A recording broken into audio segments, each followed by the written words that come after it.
Nickeil, it seems like there's kind of once a game recently here where it's like a 15-point quarter, it's a 16-point quarter, and that kind of sets you guys back. How do you try to even out the inconsistencies offensively there and just kind of attention to detail?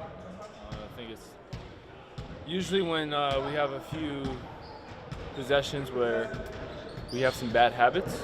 I think tightening up those habits will help us. Continuing to play hard and do the right things that we need.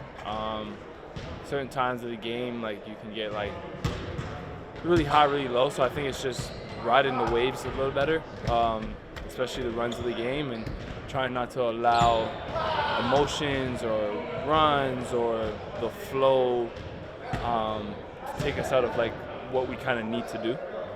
How do you feel just like the overall psyche of the team is right now in terms, I mean, those Oklahoma City and Boston games were super close against really good teams. Mm-hmm. I mean, didn't go your way, but now it's another three-game losing streak here and trying to pull out of that. Yeah, I think last year was like, we didn't lose three in a row till like late. But I mean, honestly, it's a learning experience, you know? And I think just adjusting well, like we adjust well, and if kind of like that common theme throughout the season has kind of been like sustainability.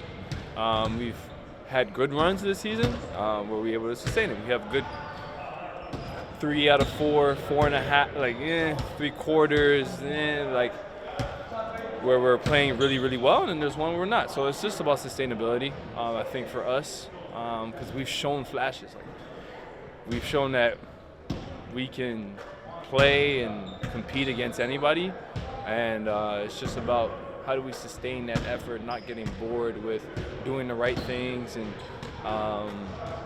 discipline. How do you guys as a team improve your body language? Just moving on faster, you know, embracing what is. Just messing with you.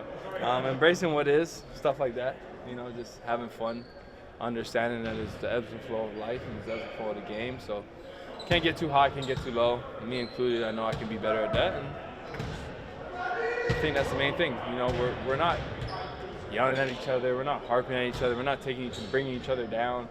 I think it's just us individually, as players, as competitors, are trying to strive for something, and you know, if you get frustrated in the heat of the moment, trying to get there. But I think it's just keeping our heads, you know, staying composed throughout. Again, coming back to sustainability. You're not gonna have possessions that are the same, and it's not always gonna go our way. So. Yeah. Nickeil, after last game, Chris Finch talked about just you guys were doomed from the start, just with the all-together sort of effort that you came out with. And that maybe relates to this body language, but what are just some ways that you can, you know, guarantee that effort's going to be there, you know, from the starting lineup but down the stretch to the whole team from the beginning? I think just each of us looking inwardly, and we talked about this before, doing our jobs, just making sure that the one thing we do is what we control. That's what's always going to help us propel and give us a chance every night. I think the nights that we do lose games is because we didn't control what we could well, and I think that's the main thing for us to do better. It's been a couple games without a shootaround, so how nice was it to kind of get out here as a team on a game day again and get on the same page? It's good. I mean, at the end of the day, in my personal opinion, I don't necessarily feel like it's something that is the reason, you know, like lack of shoot around. At the end of the day, like we're professionals, this is our job, it's what we're supposed to do, come in and be ready to play. Although in a season it can be tough. So it's just about truly being prepared, doing what we need to do as individuals, because every guy is different. Every guy's gonna need a new routine, new flow to get their bodies engaged. You're around that little, it's close to the break, but it's not the break. It's like the Wednesday of the year. So I think it's just for us to make sure that we're mentally locked in, and then the rest will follow. Last game, can it be more frustrating when someone has like a really good game and you lose, or is it just? No, for sure. Definitely frustrating. You want to win. I think Ant's a competitor, and everyone can see he's a competitor. I definitely don't think anyone thinks he's not. So when he has games like that, yeah, it's a bittersweet feeling, but at the end of the day, it's more bitter than sweet because we lost. Me personally, wanting to help him win, me wanting to win. And in the fashion that we lost, I was pissed off myself. So I know there's things that I can do better.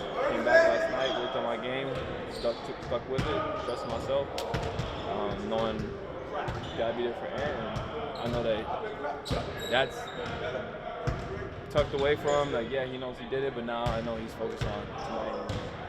And Nickeil, what kind of progress have you just felt the group has made from day one at training camp to here? I mean, does it feel like a lot of the same issues come up over and over, or do you see real signs that you can hang your hats on, like, hey, this is better, this is what we can kind of continue to build on?